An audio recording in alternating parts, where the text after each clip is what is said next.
Bueno, vamos a Han. Han es quien más me interesa. Vamos a terminar Han. Y si podemos hacemos una petite introducción a nuestros queridos insurreccionalistas ticunianos, pero sobre todo nos interesa Han, este señor de la Corea. Bueno, ya lo habíamos criticado, ya habíamos dicho las cosas malas de Han. Vamos entonces a decir las cosas buenas que tiene Han. La primera cosa buena o que a mí me importa de Han es, creo que algo ya habíamos visto al respecto, es que él va a analizar, o nosotras podemos extraer, que hay muchos tipos de poder. Hay muchas maneras de funcionar del poder. ¿En qué sentido quiero decir que hay muchos tipos de poder? Hay un poder disciplinar, hay un poder de las sociedades de control, hay un poder farmacopornográfico y hay un poder, que es el que le interesa a Han en este libro, que es el poder amable o seductor. El poder me gusta, le va a decir él, que es el que opera usualmente en estas subjetividades actuales que están matriciadas a partir de redes sociales, entre otras cosas, propias de lo que López Petit llamaba la época global. Lo que ahora quiero que ustedes me cuenten es qué características esenciales o cuáles son las características que definen cada tipo de poder. O sea, cómo es el poder disciplinar, cómo es el poder de control, cómo es el fármaco pornográfico y finalmente cómo es el poder, o cómo opera, a eso me refiero de cómo es, cómo funciona. ¿Cómo es el poder disciplinar? Administra los cuerpos. Pero ¿cuál es lo que cuenta él, digamos. ¿Cuál es su característica principal? ¿Es coercitivo? ¿Puede ser?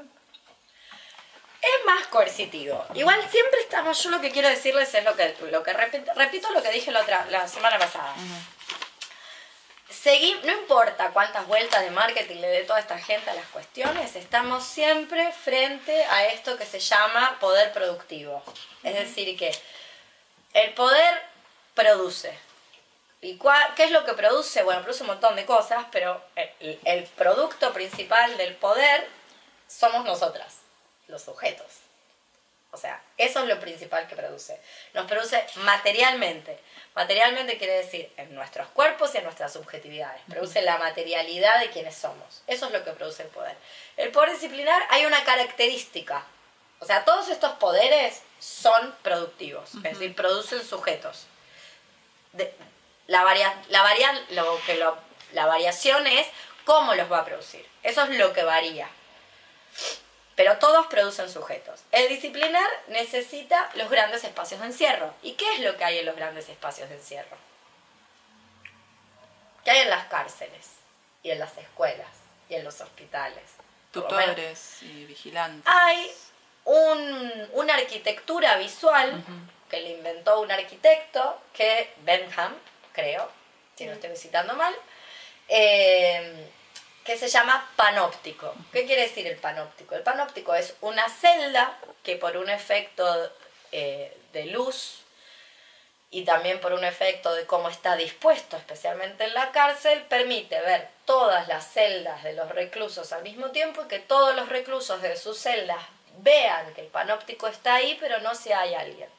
Entonces eso produce una subjetividad de estar todo el tiempo sintiéndose perseguida, como que todo el tiempo te están viendo. Entonces la característica principal del poder disciplinar, si ustedes me preguntan, es el panóptico. El panóptico, por supuesto, puede funcionar como una metáfora, en el sentido de tenemos cámaras panópticas hoy en el supermercado, lo cual explica por qué una no roba, porque piensa que la están mirando desde la cámara, por ejemplo. Esa es una característica. ¿Cuál es la otra que estás diciendo, Emi, que él explicaba? Que administra los cuerpos. Digo, él establece esa diferencia para después hablar de la psicopolítica que administra la psique, digamos. Exactamente. Por eso decíamos la otra vez que si bien el texto tiene una serie de virtudes, por ejemplo, que de una manera bastante sencilla comparado con otros textos, entre ellos López Petit, y de una manera bastante rápida te explica las grandes operaciones del poder del postestructuralismo de los últimos 50 años, él divide mente-cuerpo. Y para mí eso es una reterritorialización inconfundiblemente neoplatónica hegeliana, alpedística. Es decir, no sirve para nada. porque de hecho no hay psique sin cuerpo. Entonces, básicamente lo que está diciendo Han es lo mismo que ya dijeron Deleuze y Guattari en 1000 mesetas, que el poder disciplinar construye una subjetividad, es decir, la guerra se establece, o la guerra se está luchando al nivel de los deseos. En realidad no se está luchando ninguna guerra, ningún nivel de ningún deseo, porque nadie está peleando nada, básicamente, justamente porque los grandes dispositivos de administración, lo que Deleuze y Guattari llamaría los equipamientos, tienen clarísimo que lo que hay que estimular son los deseos, estos deseos que Petit ya había dicho son propios de la época global, es decir, deseos que encontramos acá y en cualquier parte, y una dice, ay, una pensaba que era tan original y en realidad son los mismos deseos en todas partes. Y uno dice, ¿cómo es que se producen los mismos deseos en todas partes? ¿Cómo es que el fascismo se está instalando en todos lados, delante de nuestras narices, de las maneras más estrepitosas sin que nadie diga nada? Bueno, uno de los motivos tiene que ver con esos dispositivos de producción que producen esos deseos. Que es esto que decía Amy de la psicopolítica que se establece en la psique, que en realidad son deseos, lo que producen son deseos. Bueno, entonces, ese es el poder disciplinar. A su vez, el poder disciplinar, otra de las características del poder disciplinar, tiene que ver con el flujo de la vida, con la proliferación de la vida. Censos, sociólogos, endocrinología, neonatología, todas las disciplinas asociadas con el crecimiento o control de la población, crecimiento y expansión demográfico, etc. Eso es propio del poder disciplinar. Bien, ¿cómo funcionan las sociedades o el poder de control?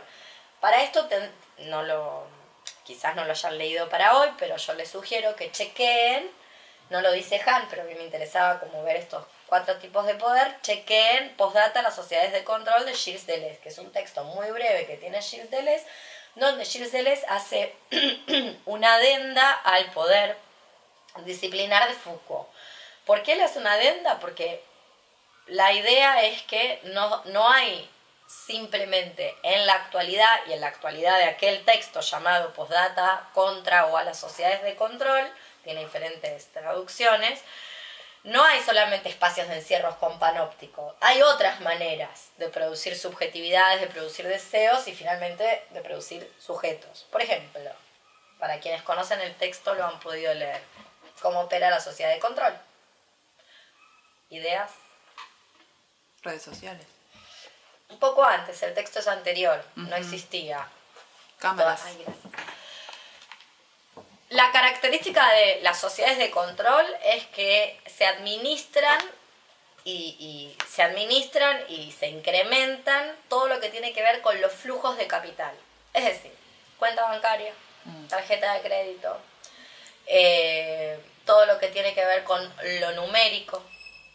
Es un poder, si se quiere, menos visible en el sentido de la manera de operar. Y una es, miren, acá ustedes son muy jóvenes, tal vez no lo recuerden, pero Menem gana por sociedad de control. La segunda elección de Menem la gana por sociedad de control. ¿Qué es lo que había pasado? Todo el mundo tenía la vida tarjeteada hasta el 2016 y si no se renovaba lo que la gente creía, el electorado creía, ese sistema de gobierno, se iba a ir todo al cuerno, entonces iba a quedar toda la gente engrampada en esas deudas crediticias que habían contraído con las tarjetas de crédito. Eso es típico de la sociedad de control. Entonces la sociedad de control opera por flujos numéricos especialmente. Bien, ¿cómo opera el régimen? Esto es explicado muy raudamente porque no es nuestro tema, después podemos volver. Estamos tratando de llegar a la psicopolítica de Han. ¿Cómo opera el régimen fármaco-pornográfico? ¿Quién le da ese nombre a este tercer tipo de poder? Preciado. En Texto Yonki. En el momento que sacó Texto Yonki, se llamaba Beatriz Preciado. No sé cómo van a hacer ahora con la reedición. Ahora es Paul Preciado. Y ahí se genera este concepto de el régimen fármaco-pornográfico. ¿Lo conocen? ¿Saben algo al respecto del régimen fármaco-pornográfico? ¿Nada? ¿Cero alas? Bueno, no importa. La idea, la característica, tiene que leer Dostoyevsky, les sugiero que lean Dostoyevsky, hay una edición argentina, ahora sí que está como más fácil de acceder a Dostoyevsky. Y la idea del régimen fármaco-pornográfico es que se producen subjetividades mediante los dos grandes equipamientos rectores de la subjetividad: la industria farmacéutica y la industria pornográfica. Obviamente solidarias con el régimen heterosexual, va a decir ahí Preciado en Dostoyevsky. Y si bien el primer poder era bien mecánico o arquitectónicamente mecánico, el segundo poder era propio de los flujos de capital, este tercer poder es molecular, en el sentido de que se ingiere el estrógeno, se ingiere el Viagra. Bueno, yo me chuto con anticuerpos monoclonados antifactor de necrosis tumoral, en fin, por vena. O sea, este tipo de poder construye subjetividad. La subjetividad Viagra va a hablar Preciado en ese texto. La subjetividad Viagra, que es propia de lo que hoy llamaríamos un heterosis, estar siempre al palo. Y es un consumo oral y molecular. De ahí la idea de Dostoyevsky. ¿Por qué testo? Por la testosterona. La testosterona que la persona que narra el texto, porque es medio como una no ficción, es un ensayo, es un texto híbrido entre novela y ensayo, se va haciendo pruebas experimentales con testosterona en gel, que eso construye subjetividades. Y después viene este tipo de poder, el psicopoder, que es amable y seductor. Yo quería hacer una aclaración al respecto de cuál es mi idea. Mi idea es que no se empieza uno y termina el otro, como ya habíamos visto la otra vez. Esa es una postura muy teleológica que no les recomiendo adoptar. A mí me parece que Foucault sigue teniendo razón en que el poder genera una retícula, o sea, arma una retícula como una malla donde si no te coopta uno de los poderes, te coopta el otro. La idea es que estar enganchada por algún lado. Si no te engrampa uno, te engrampa el otro. Habrá quien está en la cárcel, y no hay dudas que la cárcel tiene, al día de la fecha, porque siguen siendo las mismas, un panóptico, por lo menos algunas de la Argentina, y habrá quien tenga una deuda de 40.000 pesos o más con tarjeta naranja, y habrá quien esté cooptada por la subjetividad Viagra o por el psicopoder, que es lo que tenemos que empezar a ver ahora. Lo cierto es que todos estos poderes, tal como yo lo leo, todos estos poderes lo que producen es una subjetividad. Y las subjetividades no están flotando en la nada, los cerebros no flotan en la nada, sino que están dentro o forman parte o hacen parte a la materialidad de los cuerpos. Es decir, no se puede pensar subjetividad sin cuerpo por separado. Digo, que tengamos los cuerpos que tenemos, que demos las respuestas o respondamos a ciertos estímulos de las maneras que respondemos, tiene que ver con esas subjetividades que son de un modo u otro construidos por la tesis del poder productivo, que sigue siendo la misma. O sea, el poder se encarga de producir subjetividades, produce sujetos, somos el efecto del poder. Por eso, y esto también me interesa que les quede muy claro, el poder no es algo que está aplastando al individuo, yo lo levanto y tengo un individuo libre, como creen todos los contractualistas, y la izquierda clásica que llega hasta hoy, que sigue siendo izquierda clásica, que piensa el mundo con las categorías del contractualismo, categorías emancipatorias, categorías de libertad, categorías de que la gente nace libre igual por naturaleza, o sea, todas pavadas. Después vas y te alcanza con mirar a los gatos, que es la cosa más doméstica del mundo y más manipulada genéticamente, pero darte cuenta que todo es una pavada total, que libre no hay nadie, que nadie nace igual y libre, y que de hecho no está operando de esa manera el poder, y que el sujeto es la producción del poder. Por eso es tan difícil de construir, desandar, de subjetivizar el poder, justamente porque hasta en un punto nuestra existencia depende de encarnarlo físicamente. O sea, corremos el riesgo hasta empíricamente dejar de existir si de repente no acatamos o encarnamos físicamente algunas de estas maneras de producir subjetividad. Bien, Pero ¿qué es lo que hace este tipo de poder? Este poder amable y seductor. Primero, y tiene mucho que ver con lo que yo decía del contractualismo, el sujeto se presume libre. Todas nos creemos esta pavada que dijo Locke de libres e iguales por naturaleza. Esto es lo primero, ¿no? Todos tenemos una presunción de libertad y de que elegimos, de que estamos eligiendo, de que tomamos decisiones y que son nuestras decisiones más o menos empoderadas, eligiendo. ¿Qué les parece a ustedes esa idea? Chan, chan, chan, chan. No es como una especie de medio de meritocracia. O la Sí. propaganda. Si no te va bien es porque elegiste mal y todos partimos del mismo escaloncito. Exactamente. De hecho, los efectos de la elección, de la decisión, hay gente que dice elegir, le pone comillas y piensa que con eso se terminó el rollo. Hoy hablaba con una amiga, estábamos debatiendo, ahí tengo un WhatsApp de 4 minutos. Y me puso elegir con comillas como ya. Digo elegir, entonces ya sabemos que en realidad no estamos eligiendo. Uno de los problemas que produce esto de la elección es la reterritorialización de la responsabilidad del culpable. Les recomiendo, anda circulando por ahí, no sé cómo apareció en la televisión española, esas cosas de los milagros de la Virgen y de las monjas penitentes de Nogoyá. ¿Vieron las monjas penitentes de Nogoyá? Otro gran dato de los últimos tiempos en la Argentina. Están pasando cosas desopilantes, como el convento de Nogoyá, gente que vive en el 1400, 1300, que estuvimos leyendo con Federici, bueno, siguen ahí. Bueno, el milagro de las monjas de Nogoyá apareció en la televisión abierta pública española un video que se llama El chivo expiatorio. Entonces, esta idea de sumarle chivo expiatorio, que son categorías de análisis prehistóricas, de hecho, porque las prácticas del chivo expiatorio son prehistóricas, son prehelénicas, de hecho, según la tesis de René Girard. Si la sumamos a esto, la idea del sujeto libre, básicamente una persona que enferma, que tiene una condición, que psicotiza, que, no sé, que delinque, en realidad es absoluta y meramente responsable individual de sus actos y no hay ninguna producción social. O sea que si mezclamos chivo expiatorio más idea de libres e iguales, lo que se vuelve es un cóctel de lo más nefasto. Entonces casi como que sos culpable de lo que te está pasando y sea lo que sea, tu cáncer, tu muerte, tu locura, tu ataque de estrés, tu surmenage, tu gripe, es todo culpa tuya y además es tuya la responsabilidad de manera solitaria, aislada, individual, de resolverla, lo cual se hace eterno. Nadie resuelve así ni un cuadro de depresión ni una gastroenteritis, de hecho.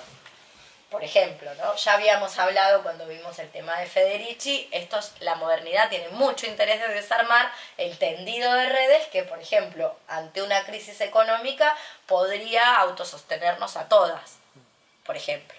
Bueno, tuvo mucho interés mediante lo que se conoce, ya lo habíamos visto, como la casa de brujas. Entonces, lo primero que hace este poder y esta idea de que el sujeto se presume libre, lo que primero que tenemos que entender es que justamente se llama sujeto porque no es libre. Esto es lo primero. Por eso le dicen sujeto. Y ahí, en esa idea de que el sujeto no es libre, justamente por eso se llama sujeto, nadie elige nada. Yo creo que antes de meterse en debates bizantinos de si elegimos, no elegimos, cuánto no elegimos, yo creo que hay que sustraerse de ahí. Partir de la base de que nadie elige nada, ahora charlemos. Nadie eligió, nadie. Ni la que quiso ser mamá, ni la que no quiso ser mamá. Acá no hay elección. En todo caso, usar otros parámetros que no hacen parte de este taller, pero que yo les recomiendo, que tienen que ver con la lectura de la ética de Spinoza. ¿Incrementa o no incrementa la potencia? Lo que ustedes están haciendo. Salgan del lugar de elijo o no elijo. Tener el pelo como lo tengo, tener la ropa que estoy usando, realizar las prácticas que realizo. ¿Incrementa o no incrementa mis potencias? Como en una palabra, Spinoza. Es mucho más complicado que esto, pero esto en principio para tenerlo en cuenta. Nuevamente, como somos sujetas, como se nos llama sujetos, obviamente una de las características de este poder amable y seductor, casi podríamos decir es un poder paternal, un poder paterno-filial, donde está la maternidad también, no crean que porque digo paterno me olvido de la mamá y pienso que las mamás son buenas, en el sentido de infantiliza, por eso somos sujetas. En realidad todas estas otras formas de operar del poder también infantilizan, porque una de las características que tiene el poder es volvernos dependientes, nos volvemos dependientes. Por ejemplo, vemos ejemplos. Habrán visto, yo voy a ir con los ejemplos estuve consumiendo mucha droga visual en los últimos días, toda cosa desopilantes, la monja de Nogoyá. ¿Vieron la del perro? La señora que la bajaron del Sarmiento con el perrito. El perrito que se esconde atrás. Este gato es más prepotente que este perro. Bueno, en otro momento del mundo, por supuesto en otro momento del mundo a nadie se le hubiera ocurrido decir nada contra ese perro, ¿no? Eso es lo principal que tenemos que entender. Dije lo del chivo expiatorio de la serie, ¿no? Bueno, eso véanlo, es muy interesante. Es ese documentalcito que hicieron para la televisión abierta española. En otro momento tal vez, si el perro me molesta, supongamos que el perro me molesta, realmente me molesta porque yo soy alérgica al pelo de perro y el tren va hasta las manos, como suele ir el Sarmiento, tren de la muerte, y me tengo que fumar al perro al lado, tal vez las personas hubieran podido llegar a alguna suerte de acuerdo, arreglo, vos te parás con el perro allá, yo me paro allá, ¿cómo hacemos? ¿Cómo distribuimos el espacio? Una de las características de la infantilización es que tiene que estar mediado. ¿Qué hizo la señora del paraguas? Llamó 5 gendarmes. 5. Para un pobre perro asustado. Y una señora de 60 tenía por los bajos. Por abajo de la espalda estaba muy mal preservada, pero quiere decir, una señora, vamos, ¿entendés? Una señora. Claramente una señora que iba a hacer un trámite. 5 polis.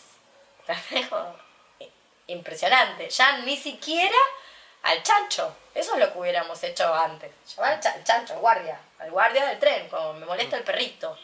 Ni siquiera el chancho que no tiene ninguna autoridad, o sea, te puede llevar detenido, lo máximo que puede hacer el chancho es darte una multa y bajarte. 5 ratis. Entonces, una de las características de este tipo de poder amable y seductor es que media todo. Una no puede resolver un conflicto con la vecina, no puede resolver un conflicto con una alumna, no puede resolver un conflicto con el gato sin que medie una institución de efectivo despliegue de fuerza. Eso es una de las características, por eso es infantil.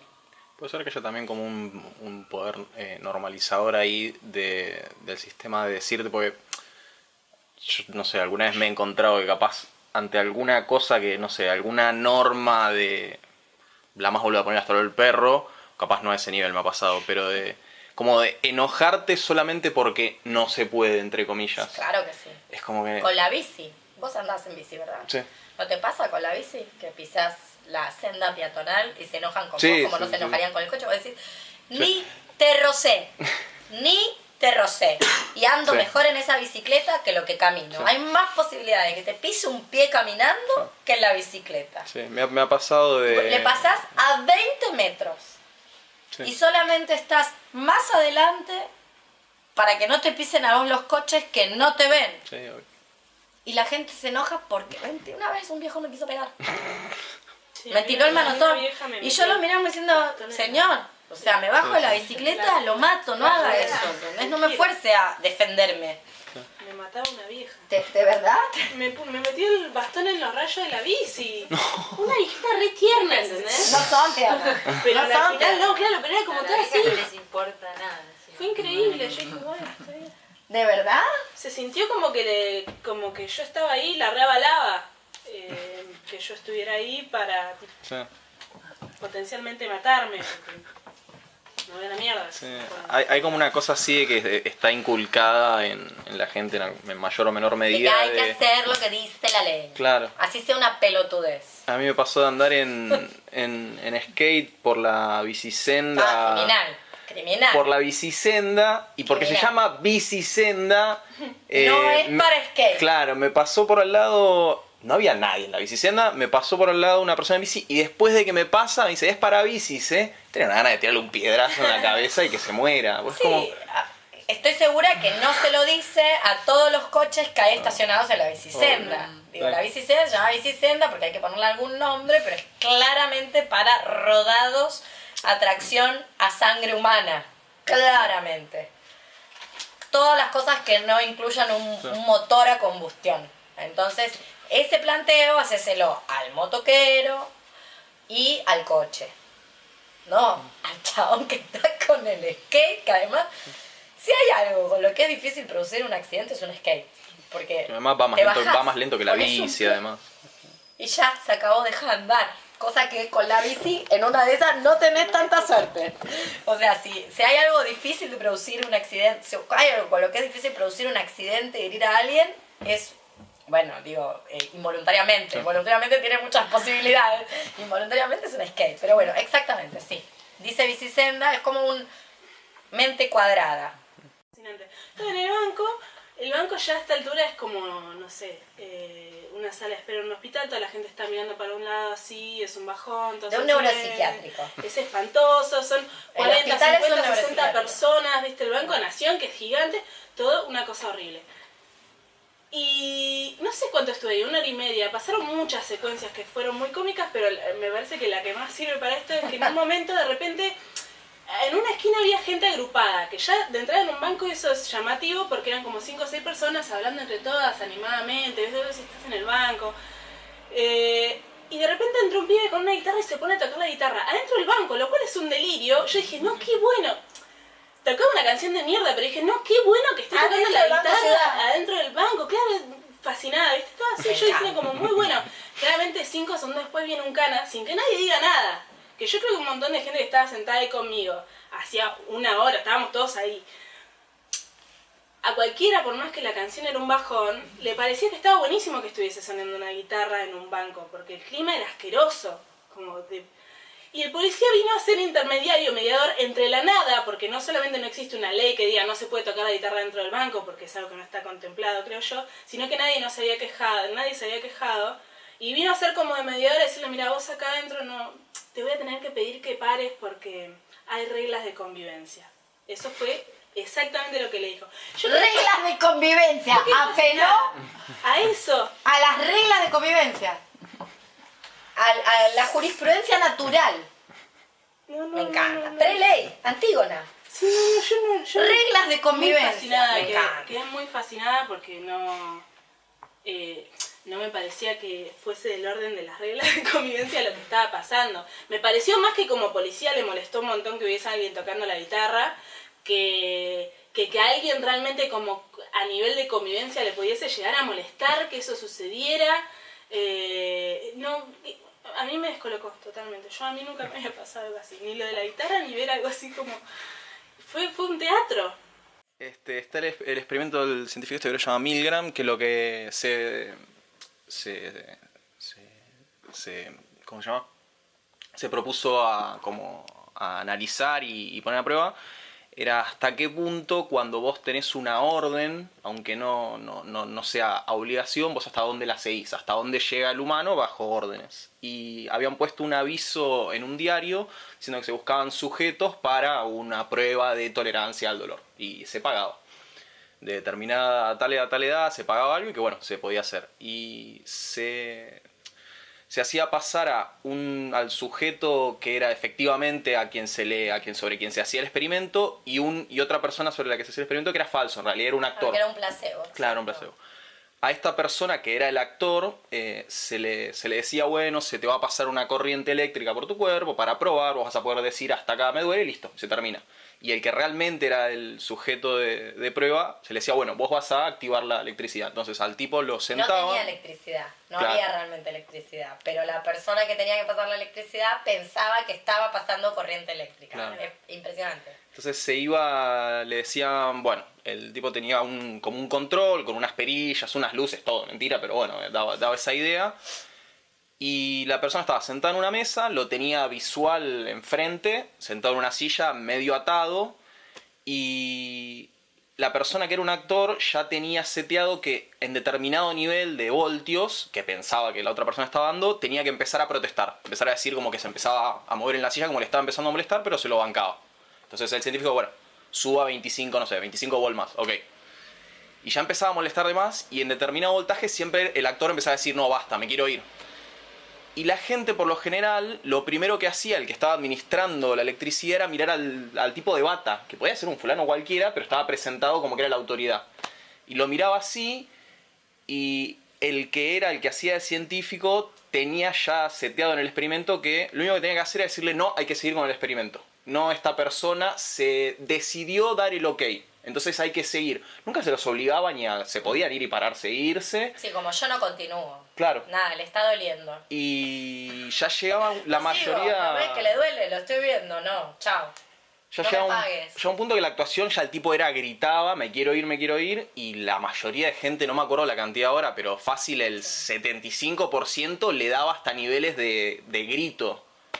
Y era como, vos le decís y decís, ¿Esto pasó real? estamos cocinando, sí. Es un experimento real. Qué feas Este- que somos, que somos feas. Es terrible. Personas. Y ¿Los después, seres humanos? Una mierda. después Pero no nos incluyas a Mariana a mí porque nosotras no somos del todo sapiens. ¿Sabías que se es un llama resto el... neandertal, ¿no? Cron es un resto neandertal. Ay, por Dios. No somos sapiens, no somos del todo cromañón. Bien, me gusta. Claro. Se llama el experimento Milgram, si no me equivoco, por el nombre del científico. Le han hecho muchas variaciones, Sí. lo han hecho con preguntas, por ejemplo, yo sé que lo han hecho acá en la Argentina, en algún CBC, del tipo preguntarle a los alumnos cuánto electricidad se le puede dar a un sujeto, y no sé, ¿entendés? Como una cantidad, yo no sé nada de electricidad, pero me doy cuenta, sin saber nada, nada es nada, que si me estás hablando de, no sé, 250.000 voltios, probablemente lo mate. Claro. ¿Entendés? Y entonces la gente contesta y a nadie se le ocurre decir, che, no, electricidad no se le puede dar a nadie. Sí. Nadie dice, no, toma, te devuelvo la prueba, mira, esto es cualquier cosa. ¿Qué me diste? ¿Pendejo? ¿Qué me diste? ¿Una prueba que dice cuánta electricidad te puede dar una persona? Nada, no le voy a dar electricidad a una persona, me rehúso a hacerlo. O sea, se han hecho un montón de experimentos del estilo. Este mismo tipo hicieron como el más conocido que es ese, en una especie de lugar ambientado como un laboratorio para que la gente piense que tiene una formalidad, y se hicieron alteraciones pero cambiando. Si el sujeto no estaba a la vista, mucho más era el rango de que sí, yo le doy mecha, Si el se sujeto escuchaban es los gritos. afrodescendiente, Sí, se hacían todo ese tipo de cosas. Después se hacía si el científico se iba y quedaba solo frente a la otra persona. Se hacía si, por ejemplo, era en una casa y no en un laboratorio. Bajaba un poco el rango, pero ya el hecho de tener a alguien parado de bata hacía que la gente, la mayoría, le diera y le diera. sí. Es que también ahí delegás responsabilidad. Como Sí, que estás era haciendo eso. Eso Claro. infantiliza, Claro. produce dependencia y media. En realidad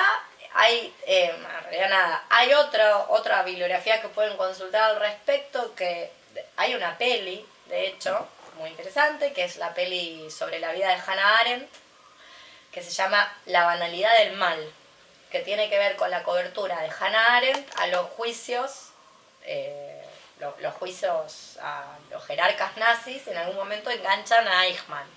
Eichmann era un empleado. Eso era Eichmann. Con todo lo que eso significa. Era el señor, si no me equivoco, encargado de contabilizar cuántas personas entraban en un vagón. O sea, él fue el encargado de meter en los vagones a la gente que después fue a los campos de exterminio. Y de decir, bueno, en este vagón puede entrar tanto, y de llevar la contaduría.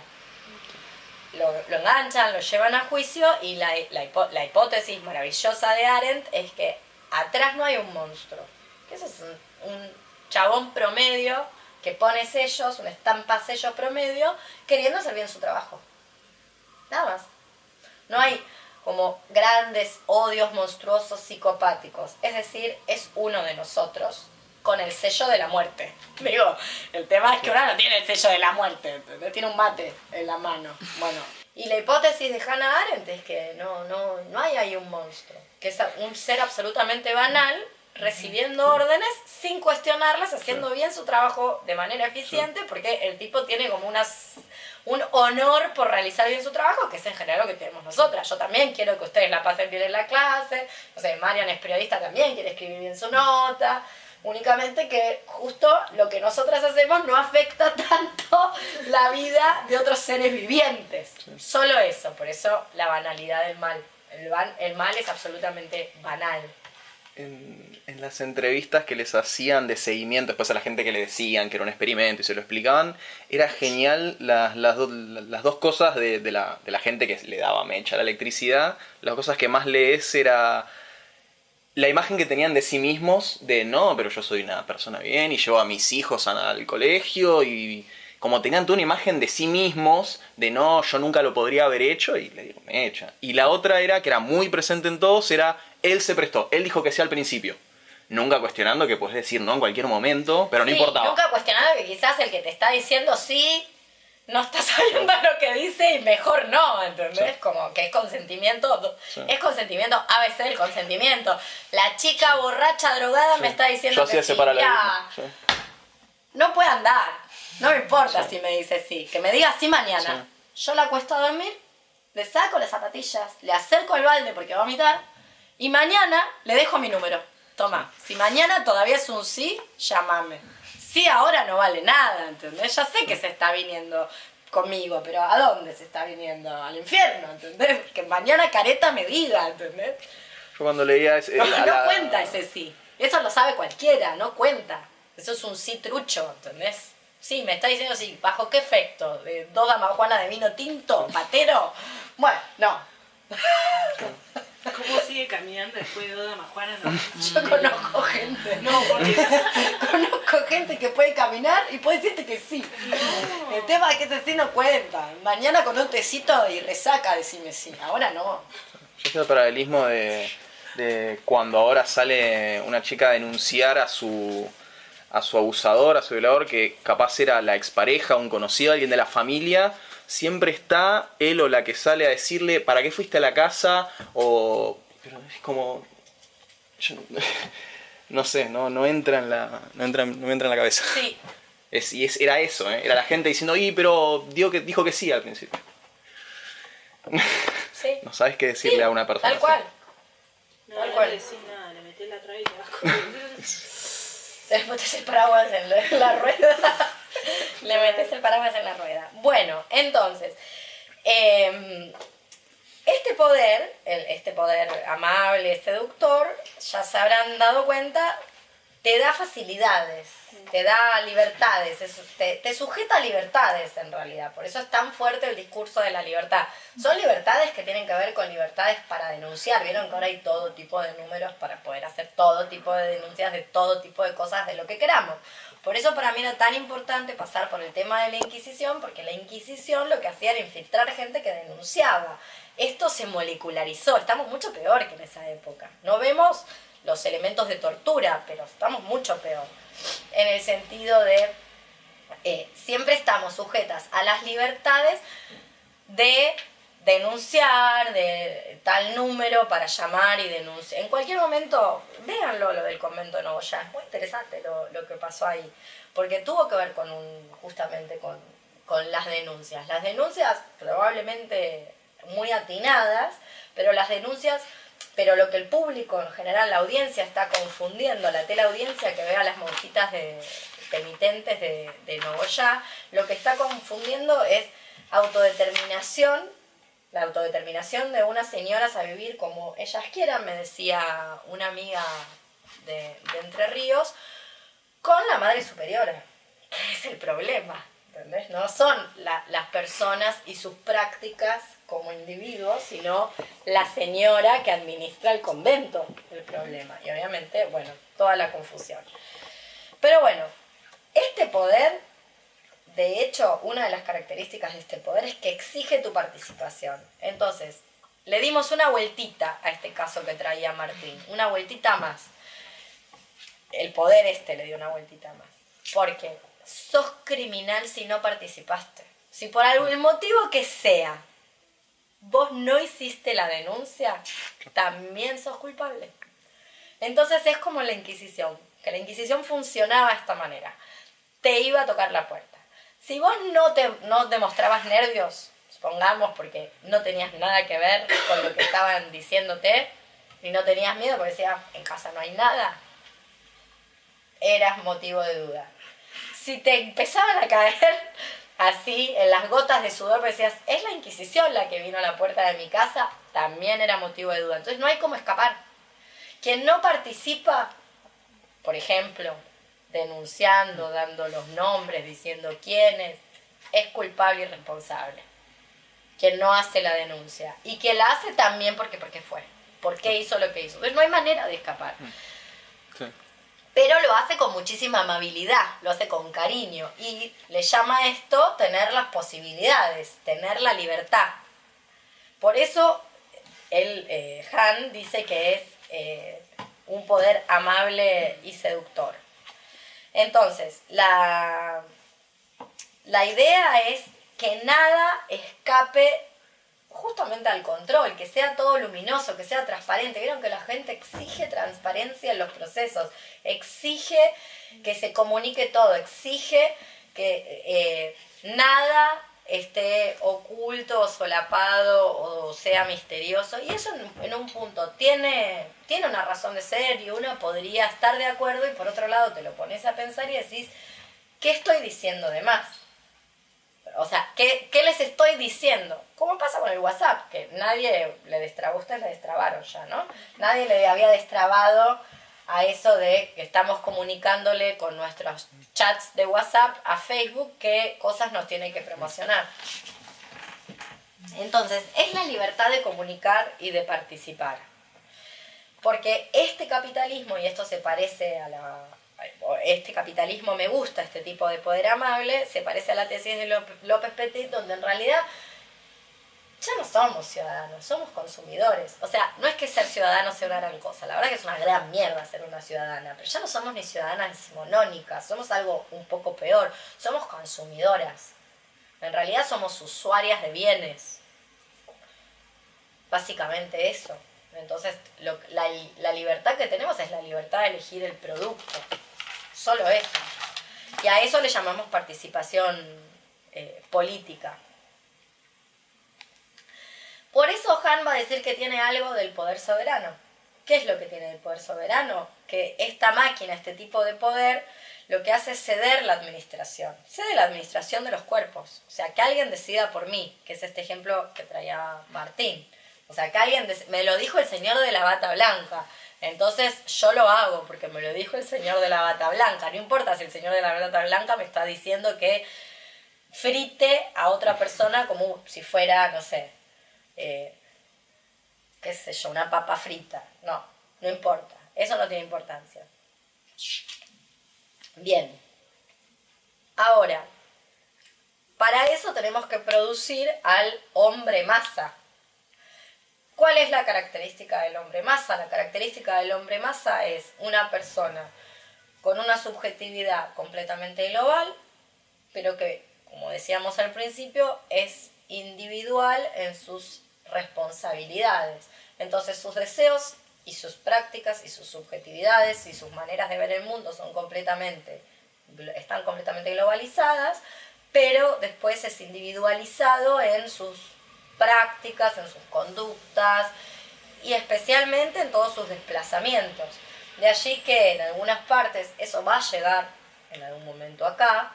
Nuevamente esto que a mí me gusta relacionarlo con la Inquisición, que le podríamos decir poder inquisidor,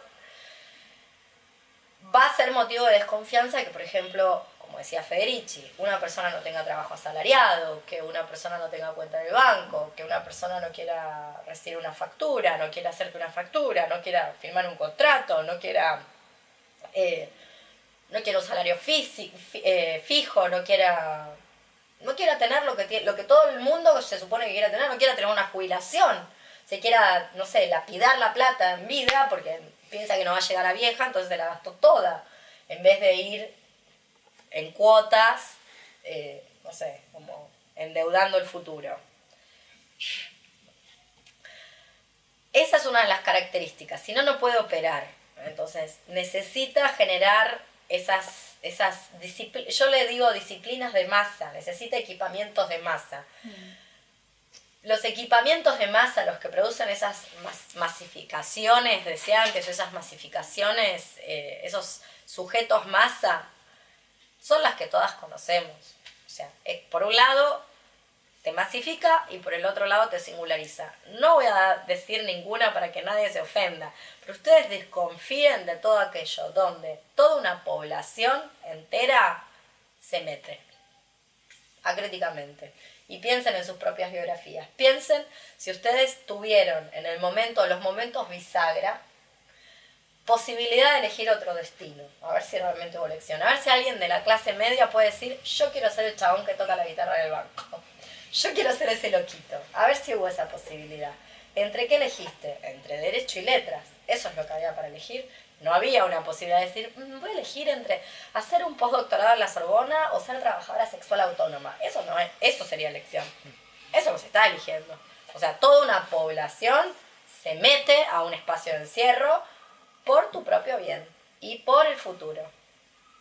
¿Se entiende lo que quiero decir? O sea, para producir esa mente masa y esa globalización hay que tener grandes equipamientos donde las poblaciones acríticamente solas caminen hacia ahí, sin que nadie diga, che, ¿por qué estamos todos yendo para allá? ¿Por qué todos vamos hacia ahí, todos vamos hacia el mismo lugar y haciendo lo mismo?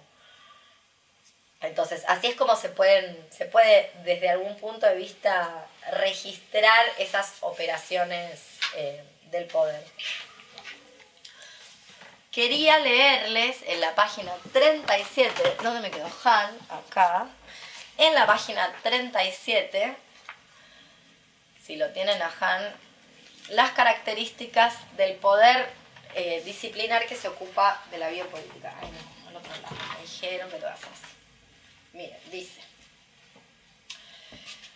la técnica disciplinaria opera no solo sobre el cuerpo, sino también sobre la mente. El término inglés industry también significa diligencia y otro significado de industrial school es correccional. Benham indica que su panóptico edifica moralmente a los reclusos. No obstante, la psique no está en el punto de la mira del poder disciplinario. La técnica ortopédica del poder disciplinario es muy burda para penetrar en las capas profundas de la psique con sus anhelos ocultos, sus necesidades y su deseo, y acabar apoderándose de ellas. El Big Brother de Benham también observa a sus reclusos desde el exterior. Su panóptico está ligado al medio óptico. No tiene ningún acceso al pensamiento o a las necesidades internas. El poder disciplinario descubre a la población como una masa de producción y de reproducción que ha de administrar meticulosamente. De ella se ocupa la biopolítica, la reproducción, las tasas de natalidad y mortalidad, el nivel de salud, la esperanza de vida, se convierten en objeto de controles reguladores. No por nada, en Argentina tenemos una ley de salud reproductiva entre cuyos beneficios se encuentra la inseminación artificial gratuita, pero no tenemos una ley que contemple un aborto legal o un aborto, y el aborto no punible nunca realmente se realiza, o siempre hay trabas para realizarlo, o sea, tiene que ver con esto. Por eso yo decía que no tienen que pensarlo teleológicamente, empieza uno y termina el otro, porque eso que está pasando en la Argentina es un indicador de cómo sigue operando el poder disciplinar. A Argentina le sigue interesando que la gente se reproduzca y no evitar hacerlo. La reproducción, las tasas de natalidad y mortalidad, el nivel de salud, la esperanza de vida se convierten en objeto de controles reguladores. Foucault habla expresamente de la biopolítica de las poblaciones. La biopolítica es la forma de gobierno de la sociedad disciplinaria, pero es totalmente inadecuada para el régimen neoliberal que explota principalmente la psique. La biopolítica que se sirve de la estadística de la población no tiene ningún acceso a lo psíquico. Yo creo que todos estos, por eso lo quería leer, si bien no está mal lo que está diciendo, tampoco está del todo correcto, porque, primero, para también ver métodos de lectura. ¿De dónde saca que lo biopolítico se sirve de la estadística de la población, no tiene ningún acceso a lo psíquico? ¿Quién lo dice? ¿Por qué? ¿Cómo lo fundamenta? Porque si nos referimos a, no sé, al baby boom y a las teorías de las conductas imitativo-miméticas, entonces sí, por ejemplo. ¿Se entiende? Es como muy fácil de probar que no. O por ejemplo, la gente que no roba porque la está mirando la camarita. Le gustaría robar en el coto, pero la miro la camarita. ¿Cómo podemos decir entonces que ese método es un método de panóptico 2.0? Es un método de panóptico sociedad de control. Eso no tiene ninguna injerencia en la psique. ¿Cómo que no? Si estamos todas perseguidas porque nos mira la cámara. O por ejemplo, las decodificaciones se deben haber encontrado con personas altamente descodificadas, lo que la medicina suele llamar locos o locas, que creen que, no sé, tienen el Twitter intervenido y que los están mirando los extraterrestres. ¿De dónde sale eso? ¿Dónde sale? En la esquina de mi casa hay 2 cámaras. Quiero decirles que ustedes están filmadas. 2. Después te las muestro. Entonces, es un pasito más. Hay uno que desnaturaliza eso que todas damos por sentado y nunca miramos para arriba, decimos, ay, qué suerte está la cámara, nos está cuidando. Hay uno que lo desnaturalizó, como se desnaturalizan las cosas, medio traumático, y empezó a flashear, la que hay que flashear. Digo, si hay 2 cámaras ahí, después pensar que están los extraterrestres mirándonos desde la estratosfera, no es tan difícil, porque están. No serán señores con antenitas, pero que nos están mirando. Yo tenía entendido que el Google puede sacar ahora el satélite una foto acá y saca la nuca. Entonces, no está, ¿se entiende lo que quiero decir? Como yo no estoy tan segura de esto que le está diciendo, que esa manipulación hasta del panóptico, si se quiere más burdo, no tiene una injerencia psíquica. Y eso también es un método de lectura. ¿De dónde lo estás sacando, Han? O porque me vendés el libro y el libro es importado y vos vivís en Alemania, yo te lo compro sin más. Igual no está mal lo que está diciendo, en el sentido de que el poder modifica sus maneras de operar. Pero se las modifica no quiere decir que ya no opera el otro. Operan todos, cada vez operan más y cada vez son más sofisticados los mecanismos. Eso es lo que hay que pensar. Porque si no parece que él acríticamente tiene, no sé, razón en todo, y la verdad es que yo lo veo un poco distinto. El miedo también no es como una manera de ingresar adentro de la psiquis a través de las Y el miedo emociones. está fomentado justamente. Y también el poder disciplinario tiene como esa herramienta a través Obviamente. del miedo de que obedezcas o te controles. Efectivamente. Hay una gestión molecular del miedo. ¿Dónde está dicho eso? En 1000 mesetas. Es el libro que hay que leer. Yo sé que es mucho más difícil que Han, pero hay que hacer el esfuerzo de leer 1000 mesetas. Es, para que funcione la masa, o sea, para que funcione la estructura de masa, hay que gestionar miedos moleculares. Por ejemplo, lo que le decimos inseguridad, que es el miedo a que nos zarpen la bicicleta, que le pusimos candado en la esquina, que en realidad eso es el capitalismo. O por ejemplo, que nos violen. Bueno, disolvamos la heterosexualidad como régimen político y vas a ver que se acaba, o que bajan un montón las violaciones. Esa es la realidad. No sé si se van a acabar, pero van a bajar una buena parte. No tiene que ver con la inseguridad, que no es nada. O sea, en el sentido de que es un significante vacío, porque puede ser cualquier cosa al mismo tiempo, y muchas de esas cosas que le decimos inseguridad, en realidad, ¿qué son? Son gestiones que tienen que ver con este sistema económico, social, político, ya sabemos. Bien, entonces, todo esto, de algún modo, y de un modo, a mi modo de ver, más interesante, estaba dicho en 1000 mesetas y es para tener en cuenta.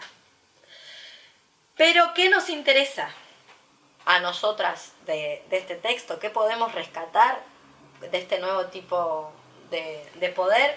Y que en esto me parece que Han no la pifia, tiene razón, es que este es un poder en el que el sujeto, el individuo, se encarga de su propia producción y reproducción de matriz de inteligibilidad, en el sentido de cómo él mismo se encarga, el sujeto, de leer su propia libertad.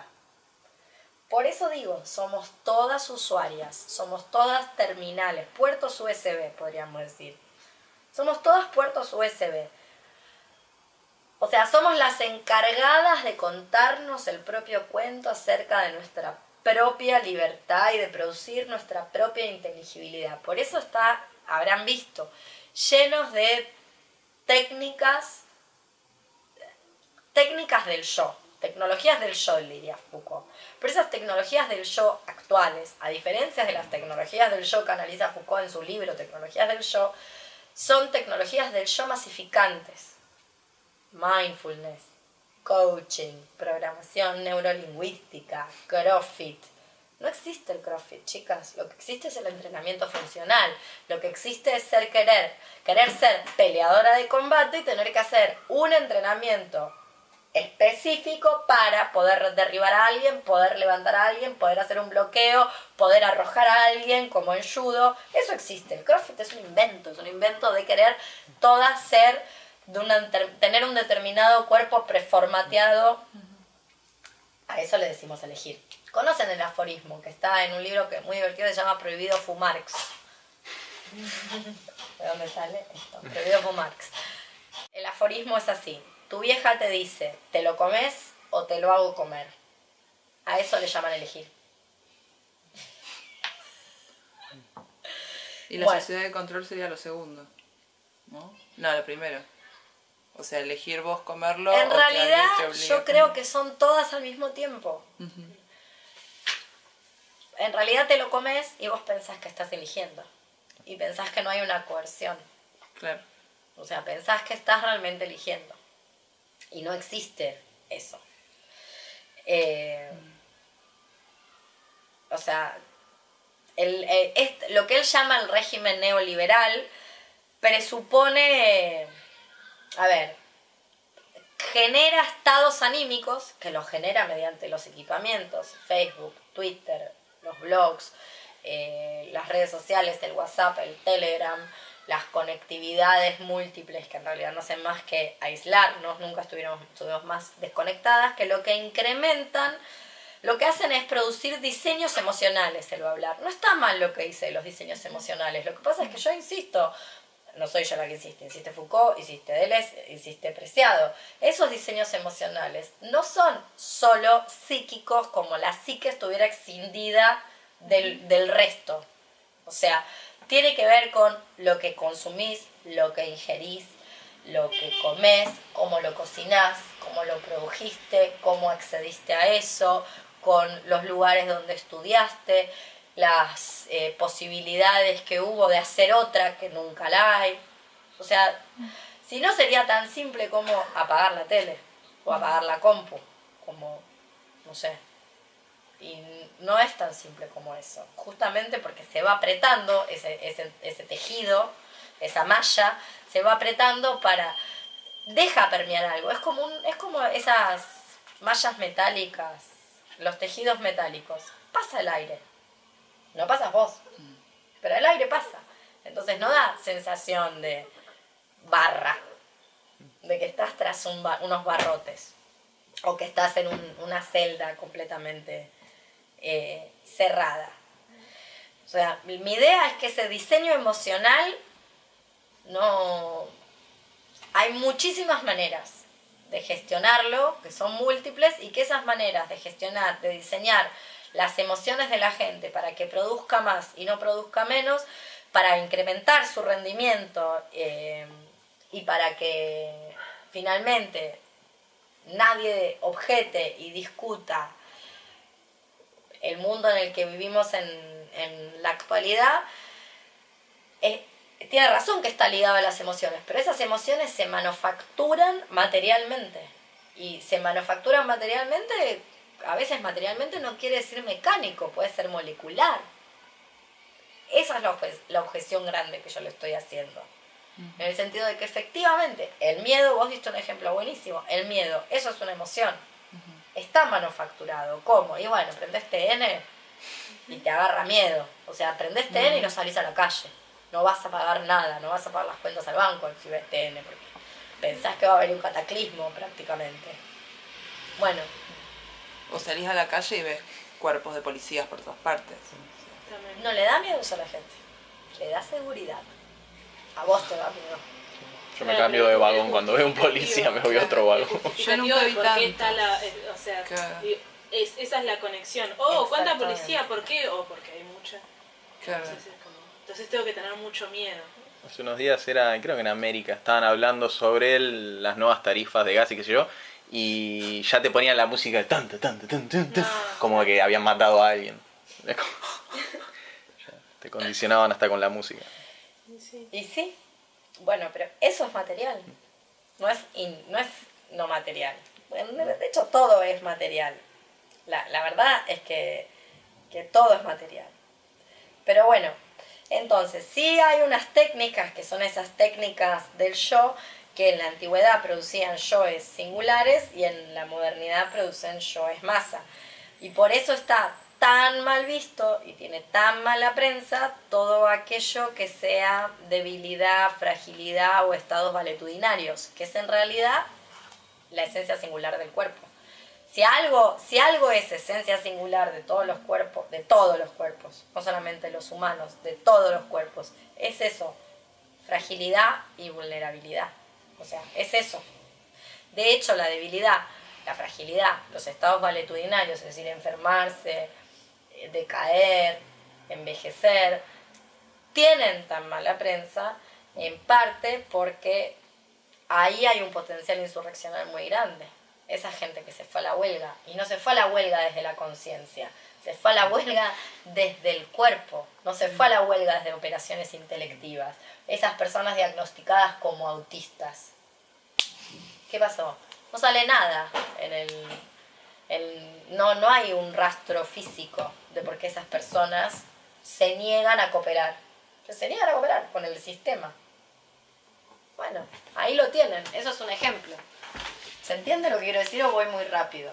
En el sentido, lo que estoy intentando decir es que todas estas técnicas de administración o de diseño de las emociones están en parte pensadas para formatear cuerpos alfa. Y los cuerpos alfa son los que producen bien, los que no producen pérdida, los que producen ganancia que va a ser de nuevo invertida para producir ganancia.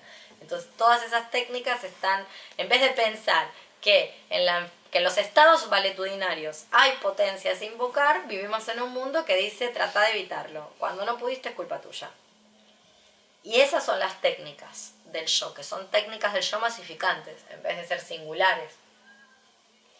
En parte, ¿no? En fin. Tengo mucho más para decir, pero no voy a llegar, entonces quiero adelantar. Y él habla de dos figuras, a mí me parece muy interesante esto. Hay dos figuras en el horizonte político que son dos figuras abyectas, son abyectos de la política, pero que tienen un gran potencial contra la violencia del consenso. Vieron que él habla de la violencia del consenso, ahí le pegó. Igual esa idea es de Céline, la violencia del consenso. El consenso, que es otra de las ideas del bien, es muy violento. Justamente el consenso es dice vici senda. Eso es el consenso. Todas las reglas, derecho consuetudinario. Acá hay normas de convivencia. ¿Entendés? Bueno, entonces, ¿qué es? El idiota y el hereje, que son las figuras de la resistencia contra la violencia del consenso. El hereje, que también le podríamos decir el iconoclasta, el que no respeta.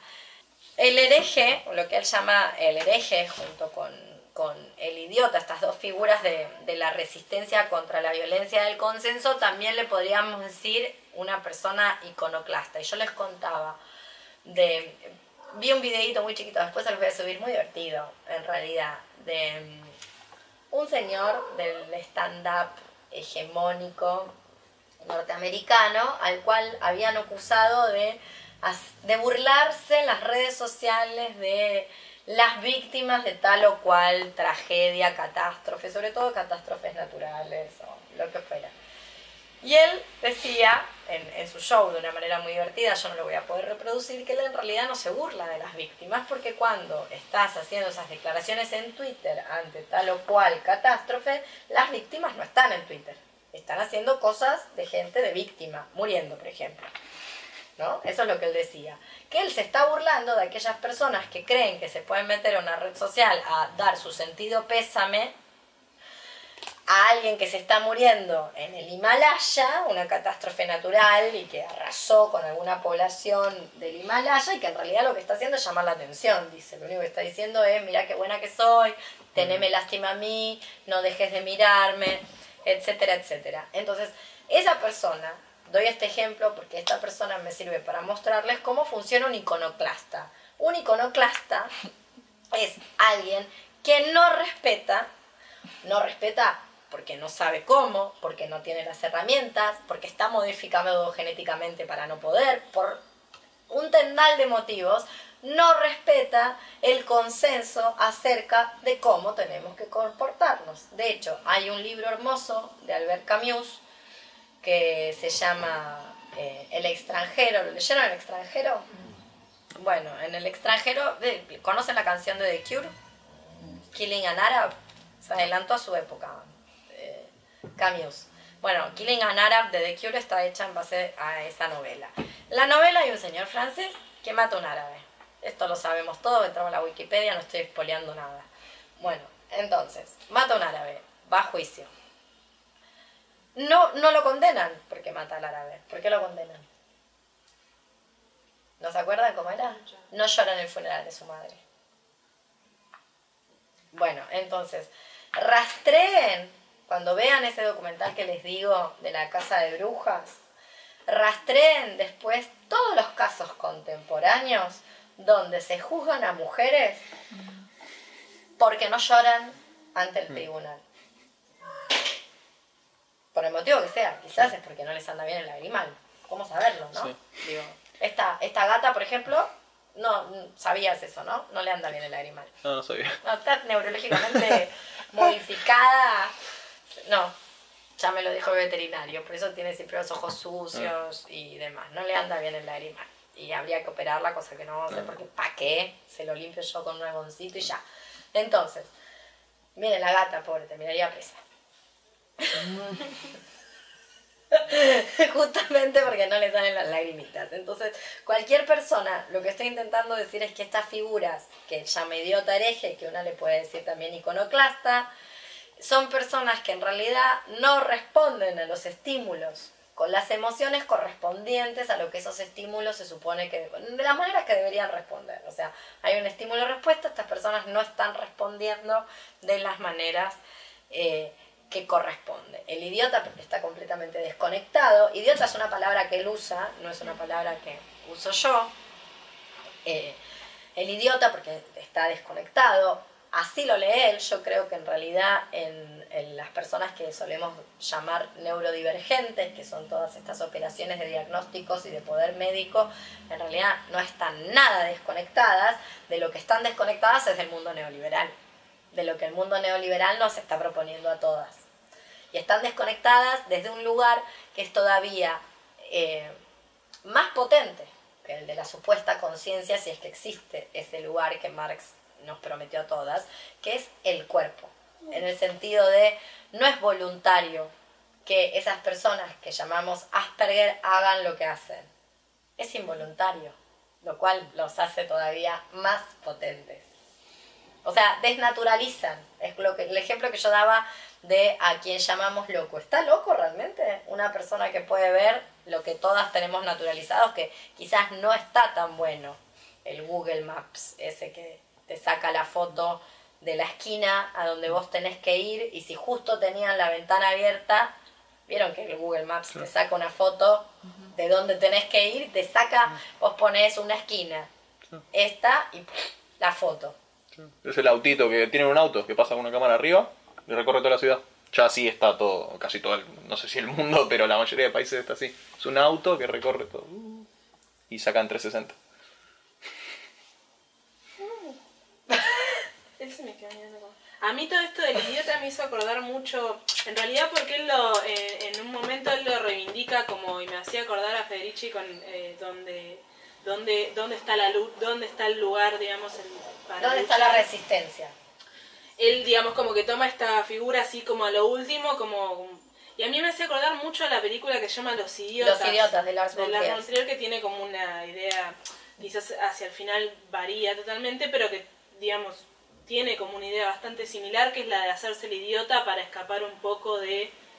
para aprovecharse de alguna manera de cómo el sistema trata a los idiotas, digamos, porque los hace... porque no los hace justamente vivir en la norma de tener que pagar impuestos, de tener que cumplir determinada compostura en lugares públicos, se aprovechan de eso, digamos, me hacía acordar mucho esa... Sí, que es la famosa máquina célibe, nuevamente, de Leslie Guattari, que la toman, esa máquina célibe, de Bartleby, el escribiente, de Melville. que es un tipo que no dice ni sí ni no. Su jefe le dice vaya y haga, y él dice preferiría no hacerlo, que no es ni sí ni no. O sea, es preferiría no hacerlo, que en inglés además es ridículo de cómo suena. O sea, ¿lo vas a hacer o no lo vas a hacer? Si vos decís preferiría no hacerlo, ¿lo haces o no? ¿Qué me estás queriendo decir? Bueno, entonces es conectar a máquinas célibes. Ahora, esa máquina célibe del idiota no es ni siquiera... Del idiota no es ni consciente. Claro. Que eso es a mí lo que más me gusta. Y de ahí podemos pensar que buena parte de la resistencia tiene que ver, y se le vuelve en contra la tesis a Han, buena parte de la resistencia tiene que ver con procesos que están en el cuerpo con total independencia de la conciencia. O sea, ¿quién elige tener Crohn? ¿Quién lo elige? No es una elección, no es que una dice, bueno, acá leí, por ejemplo, un texto que las invito a leer que es maravilloso, que se llama La teoría de la mujer enferma, de Johanna Hetba. Nadie dice, bueno, ahora me encantaría tener un autoinmune tipo fibromialgia, así me quedo tirada, echada la mayor parte del tiempo. Eso no es un acto volitivo consciente, ¿se entiende? Lo hace el cuerpo, chao, se fue a la huelga, adiós. Yo no participo más de esto, es una cagada. Me voy. Por supuesto se paga un costo, ¿no? No es que el idiota la pasa genial, como se ve en la película, pero sí no se lo puede capturar, o sí se lo puede capturar en las grandes instituciones de encierro, en el régimen farmacopornográfico, sí hay posibilidades de captura, pero son unas capturas que no son las nuestras, que son capturas, ¿cómo decirle? Es el lugar donde se nota más algo que nosotras ya no vemos. Que se nota más la operación de la coerción. Se nota más. Necesidades como hasta torturar de cierta forma. Exacto. En esas instituciones. Exacto. Se nota más que es coercitivo. Cosa que una, no sé, cuando terminó el secundario, no se dio cuenta. Y entró a la universidad. Sin pensar. Nada, chau, es lo que hay que hacer. Hay que estudiar. Nadie, o sea, no sé, muy poca gente le dan la posibilidad de hacer lo que quieras. Bueno, no voy a estudiar nada. Bueno, no estudies. O sea, en la clase media eso no existe. Realmente no existe. No existe decir, no, la verdad, mira, quiero ser lustrabotas. Adiós, chau. O no quiero trabajar. Chau, manténganme. Ustedes me parieron, manténganme. Ahora háganse cargo de esto. Que sería genial. A mí me hubiera encantado hacérsela a mis padres. Obviamente no me lo permitieron, pero me hubiera encantado. Como decir, no, esto es todo suyo. Así que manténgame forever. Te dan una patada en el orto y te echan. En fin, claro. Entonces, lo que él va a decir, que a mí me parece muy interesante, es que lo que se explota es la libertad. Lo que hay es la explotación de la libertad. En el doble sentido del término explotar. Explotar en el sentido de hacerla explotar, de que haga boom y huele por los aires, y en el sentido de generar explotación. La libertad individual, lo que él va a decir es que es la verdadera esclavitud. En principio, porque una de las cosas que hace, y ahí estos grandes espacios, por eso insisto, Han se está olvidando que todo esto maravilloso que produjo, lo produjo en uno de los grandes espacios de encierro. La universidad forma parte. No está exenta de esto. Después ya vieron que se molecularizó. Hay universidad online, hay cursos a distancia, bla, bla, bla, bla. Pero forma parte de esas instituciones del poder disciplinar. Realmente forma parte. Bueno, no es algo que, no sé, que no hace parte de eso.